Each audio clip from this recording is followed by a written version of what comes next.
Where's Dan? He ran away? Sit back, relax, it's about to start. Welcome to Articulated Comic Book Art. Yes, sir. We're officially back at it. Boog Nights coming at you from New York Comic Con 2023. I'm here with Ryan and Dwight of the Hasbro Marvel Legends brand team.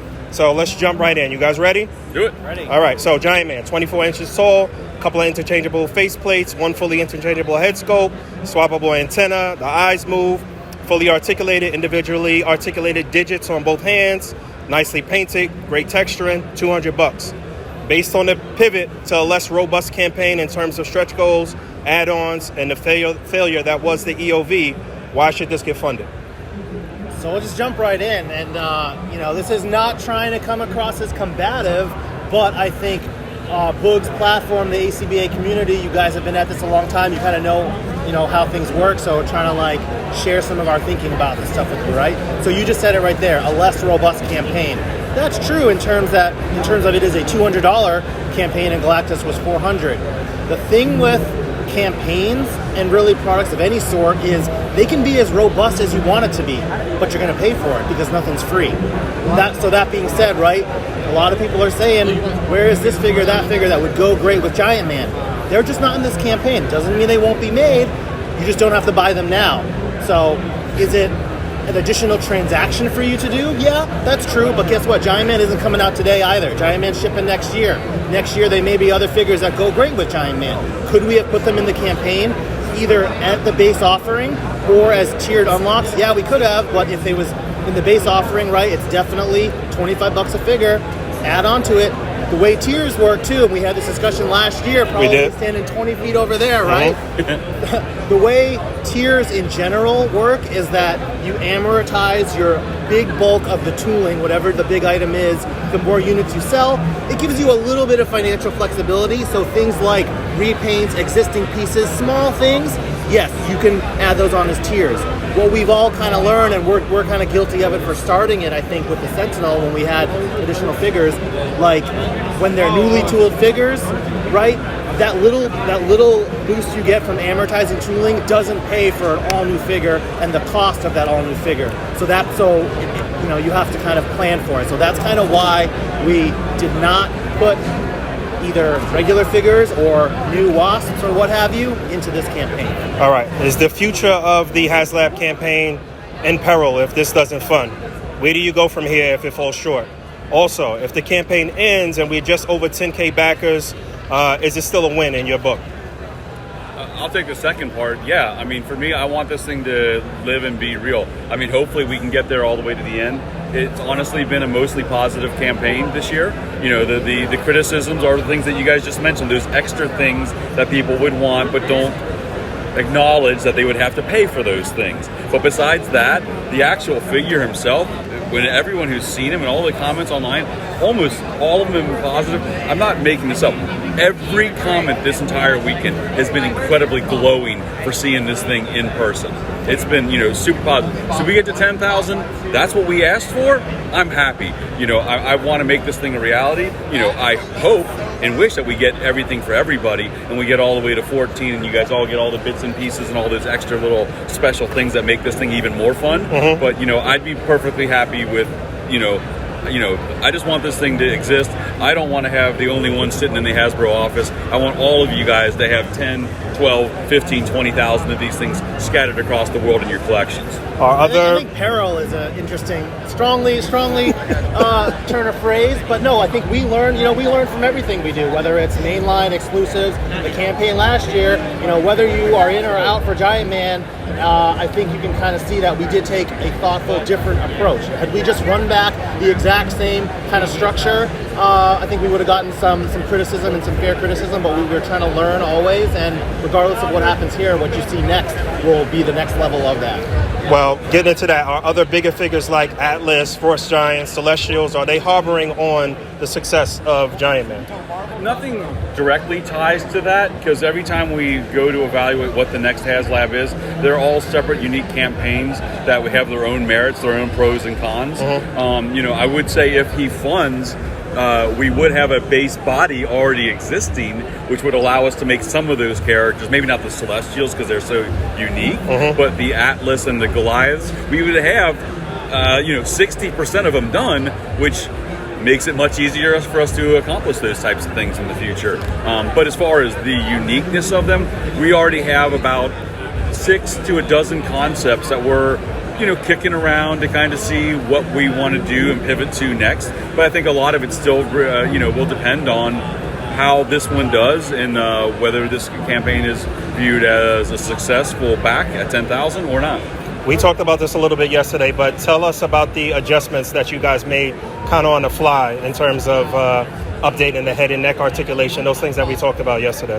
Yeah, there's been a couple little things that we were able to do on this campaign as it's progressed. The first one was the eyes. When we first designed this thing, we didn't expect that the eyes were going to be designed in a way that they could be removable. And then when we found out that they were, that allowed us to go back and say, all right, let's make this thing even more special and give you eyes that can look down, straight, or off to the side, because that just gives you a lot more, especially in the photography world, and you live in there with the ACBA, Correct. To be able to do like awesome stuff. You won't have to Photoshop it. We're giving you more parts to do that. The second piece was we don't get to play with models often in person, but on these big campaigns, we got a check model sent to us, and there was a gray model that you guys will see me take some pictures of and post and play. Sorry about that. So we have with the gray model that I have, I'm able to actually play with that one because it's not tied to a paint master, which I risk of damaging the paint. And when I was playing with it, I realized that the head didn't move quite as well as I would have liked it to move. So just over the last week and a half, I went back to our partners in China and said, hey, help me modify this neck so it can move a little bit better. So we're adding a notch to the back of the neck so he'll have a little bit more up tilt to his head. A guy like him doesn't need to look up too often, but if you want him to go toe-to-toe with Galactus, you might want to be able to give him a little bit of a chin lift. So that's one thing we're doing. I mean, that's the more thoughtful kind of updates throughout the development process, as Dwight talked about, the eyes, and we're there's that video Dwight's been showing about how you actually remove the head from the mask. Like that kind of stuff makes the overall Giant Man experience better, and that's what the team strives to do, deliver the best Giant Man possible. A lot of folks in the community might be saying, oh, the other way to do it is just throw in more 6-inch figures. It's like, well, we're focusing on making Giant Man the best he can be. Other figures will come later. Well, that was leading into my next question of what's the timeline for supporting characters that'll complement Giant Man, similar to the Heralds of Galactus that released alongside of Galactus. I'd be a complete moron if I hadn't been working on those types of characters. All right. This is going to ship in at least a year from now, and so that's a lot of time for reveals and pre-orders and stuff. So I should preface that a lot of your community might consider me a moron, so I don't know if what I was trying to get across was... They're going to cut that up now. No, I wouldn't do that to you. That's going to be a gift like no other, man. So again, I'm surprised we didn't see Wasp, but you guys are basically saying that at some point we will. We didn't see her at all in the 60th program, but I think that at least seeing some renders of Wasp or supporting characters now would probably help boost the campaign. You think so? I think so. You think people would be able to conceptualize to see something and then be like, oh, I understand why that's a separate item, or it's like, throw it in for free. Everything you show us, it should now be 200. Like that's a trade-off. It's a gamble. It is a gamble, but again, we got 9 days left? 9 days, sir. So maybe. All right. So sometimes I feel like the budgeting is the equivalent to he who will not be named. It's like Voldemort if we talk about budgeting. I'm not really getting into budgeting, but I want to know the Sunfire buck, for instance. Why not keep the same shoulders used for Shang-Chi, and it just looks a lot better? Why would you guys change that out? Also, similar, the Renew Your Vows buck, I mentioned this before, but we want to see broader shoulders on some of these characters. Do you guys have any plans to update that in any way? Okay, yeah. I'm having a hard time putting the Sunfire and Shang-Chi thing together, so give me a second for my brain to process that. But yeah, Sunfire is basically Bullseye, right? I believe so. All right, so I think that people are saying that... And the Shang-Chi had new arms. Right, had new shoulders at least. It looked a little broader, it looked a little better for like a superhumanly, muscular character. Yeah, I mean, the shoulders have been the size they have mostly typically because it's the easiest size to work with shoulders that fold up into the torso cavities, but I hear you, and I agree with you that in some cases a slightly larger, more heroic V shape of shoulders could be the right way to do it. So it is noted, and we will do our best to incorporate that where we can going forward. Have you guys seen what people were doing with the Vulcan buck in terms of snipping the peg so it gets a larger range of motion in the butterfly joints? We did. And similarly, the Extremis Iron Man armor, people been shaving the abdomen joint a little bit to give it more range. What can you guys do at the factory level so people don't have to do that, at home? We looked at, I'll specifically say we did look at the Vulcan shoulder issue. And with every version that we tried to adjust it at the factory form was failing our quality standards. So the way it's designed now with that extra length is for security and for it to be a quality piece that won't break under duress. So that's something that we're not able to address on that build in that way. But going forward, if we have something that's a little bit bigger or a different shape, there might potentially be the room inside of it for those types of adjustments. Any timeline for a new kid, teenage, male, female buck? Maybe we'll see Moon Girl, Power Pack, kid versions of Franklin and Valeria. Yeah, I'd like to. Our kid body is pretty dated by now. It doesn't have pinless parts, so I think that would be a good thing to add into the list of things to make updates I think it's, to. we started with Vulcan and some other pieces, and then we got the Black Widow, and there's kind of that Shriek kind of female body, and so I think that is on our, we know that the kid bucks are the next kind of standardized one to improve for the next generation. Just more of a comment here. Army builders, everybody's asking about army builders. They want them to come back to Pulse, Hellfire, AIM, Hydra Scrolls, Shield. What happened to the Tracksuit Mafia at Target? Are they not shipping from Target at all? They are shipping from Target.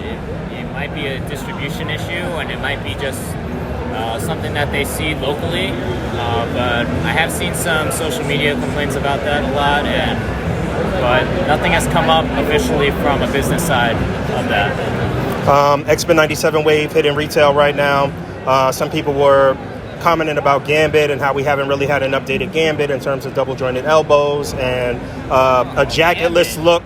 But God, my burner account. Jacketless. I know, it is your burner but account. Wolverine seems to be the star of that wave. A lot of people saying that's the best Wolverine to date. I hate that Tingy Rayun account. That's the worst. Any plans for more animated series figures like the Kitty Pryde or Spectacular Spider-Man, anything from those series, or video game stuff? Well, there's definitely more X97 stuff coming. Okay. I mean, that's a big push for us with it being such an important piece for Marvel, and from the footage we've seen of this stuff, it looks like it's going to be amazing. So we have more coming, and I would love to keep making more and more of that stuff personally, because I think it looks good awesome. Chance of more animation and maybe even some loosely video game inspired things for the future. You never know, but yeah, or like an all Gambit wave. How about that, Dwight? An all Gambit wave? All right, two things real quick before we get out of here. Accessories, big point of contention for a lot of collectors. Sometimes with classic Doctor Strange, we get a lot of accessories. Black Widow, we got a lot of accessories. It seemed like a robust offering. And then sometimes we don't get anything. Is there a way that we can do an accessory pack at Pulse as a Pulse exclusive, basically? Would that be a more viable option in terms of accessory packs? Because we talked about this plenty of times before.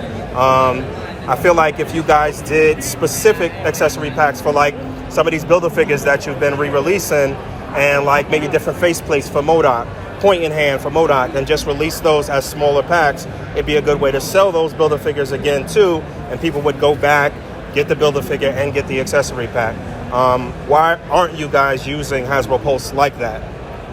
I don't think it's not just a question of retailer. I mean, this is not my area of expertise, but when you start to get into a random collection of characters, like a MODOK pointing hand, it's like the way, when you run molds, right? You want to run as many things in the same mold as a time. So if it's MODOK's got a purple hand and this guy's got a red hand, it'd be hard to mix and match those.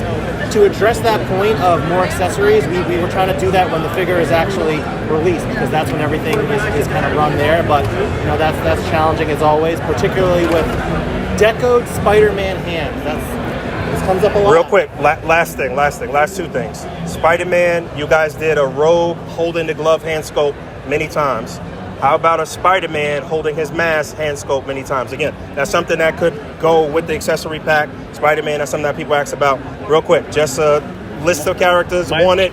You might be seeing some of that stuff coming soon.